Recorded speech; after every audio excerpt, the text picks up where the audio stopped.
안녕하세요. 애니어름이 이야기하는 육아시선입니다. 오늘은 나의 대화 스타일에 대해서 이야기해볼까 해요.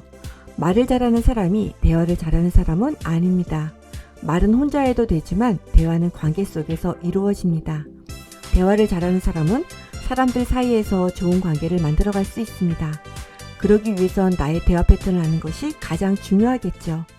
처음 만나는 모임에서 2분간 자기를 소개하는 시간이 주어졌어요. 사람들이 자기소개를 하는 모습은 저마다 다르겠죠. 소속과 이름만 말하고 시원스럽게 끝 하는 2분까지 필요 없어 하시는 분들, 마치 준비한 것처럼 모임에 온 목적과 기대 등을 더해서 2분을 거의 맞추는 분들, 반갑습니다란 인사와 더불어 사적인 부분도 살짝 공개해서 친밀감을 느끼게 하는 2분은 너무 짧아 하시는 분들까지. 여러분은 어느 쪽에 가까우실까요? 육아시선 쇼츠에 올라온 영상 중에서 이별을 말할 때란 영상이 있습니다. 1. 우린 여기까지인가 보다. 그만 헤어지자. 2. 우리가 왜 여기까지인지 헤어지는 이유에 대해서 정확히 설명하고 그만둔다. 카톡이나 문자가 편함. 3. 헤어지자는 말을 직접 하지 못하고 다른 이야기를 빙빙 돌려 말한다. 세 사람의 패턴이 있었죠. 짐작하시겠지만 1번은 장형 패턴의 이별 방식입니다. 물론 사람에 따라 조금씩 표현의 방식에 있어서 차이는 있겠지만 이들에게 중요한 건 그만두자라는 결론입니다. 답은 정해져 있기 때문에 왜 헤어지는지에 대한 과정 설명은 크게 중요하지 않아요. 그렇기 때문에 굳이 이유를 친절하게 설명할 필요가 없다고 여깁니다. 장중심 중 갈등을 싫어하는 구유형 같은 경우엔 그만두자라고 명확하게 먼저 말을 하지 못할 때도 있지만 그렇다고 이유를 설명하거나 감정을 드러내지도 않아요. 그들이 거부 의사를 전할 때 주로 쓰는 수동적 공격, 묵묵부답으로 자신의 답을 전달하기도 합니다. 마찬가지로 상대방이 빙빙 놀려 말하거나 설명이 길어지면 이들은 그래서 결론이 뭔데? 라는 조바심이 올라옵니다. 그래서 장중심들과 대화를 할 때는 특히 어떤 문제에 대한 답을 할 경우에는 먼저 결론부터 말하는 것이 중요합니다. 두 번째는 머리형 패턴의 이별 방식이죠. 이들은 결론도 중요하지만 그것보다는 왜 그렇게 결론이 나게 되었는지에 대해서 이유를 명확하게 정리하는 것이 중요한 사람들입니다. 상대방도 그 이유가 중요할 거라고 자기 식대로 생각하는 거죠. 예전에 어떤 남학생이 사귀던 여학생과 헤어지면서 우리가 헤어질 수밖에 없는 7가지 이유를 적어서 카톡으로 보냈답니다.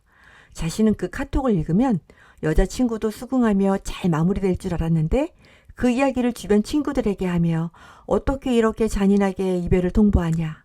그것도 만나서 얼굴 보고 하는 것도 아니고 톡으로 띡 보내고 그만이다. 우리 관계가 그것밖에 아니었나 보다 하면서 서운함을 털어놓아 당황했다고 했어요.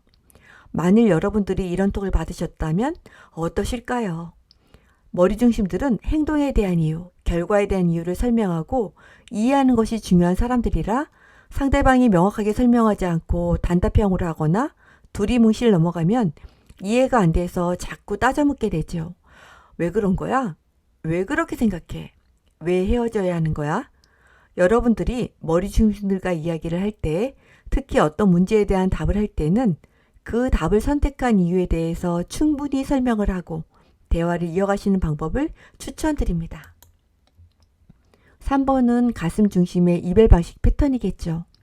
헤어지자는 말을 하기는 해야 하는데 얼굴 보고 차마 입이 안 떨어지고 감정이 올라오니 무슨 말부터 해야 될지 머릿속이 뒤죽박죽되고 자꾸만 말을 빙빙 돌리게 되고 서럽기도 하고 억울하기도 하고 미안하기도 한 감정 때문에 냉정하게 그만두자라는 말을 하기 쉽지 않은 사람들입니다. 그래서 가까운 사람에게 자신의 속마음을 털어놓게 되고 그 말을 들은 친구는 자신의 말을 대신 전해줄 때도 있습니다. 장중심과 머리중심들에겐 그 이야기를 당사자가 아닌 제3자를 통해서 듣게 되는 것이 헤어지자는 말보다 더 화가 나고 이해할 수 없는 부분이죠. 가슴중심들의 그 복잡한 심정을 공감해 주기보다는요. 대부분의 가슴중심들이 많은 오해를 받는 부분이 말의 맺고 끊음이 정확하지 못해서 결론이 뭔지 모르겠다. 왜 그러는지 이해를 못하겠다라는 주변의 피드백입니다. 가슴형들이 논리적이지 못한 것이 아니라 감정이 올라올 때 논리보다는 감정이 앞서기 때문입니다.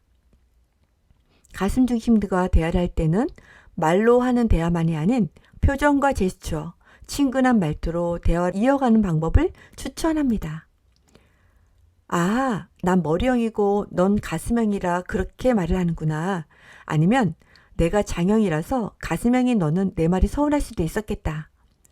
애니어그램을 알고 있다면 머리형, 가슴형, 장형이라 그래 라는 한 문장으로 많은 것을 표현할 수 있답니다.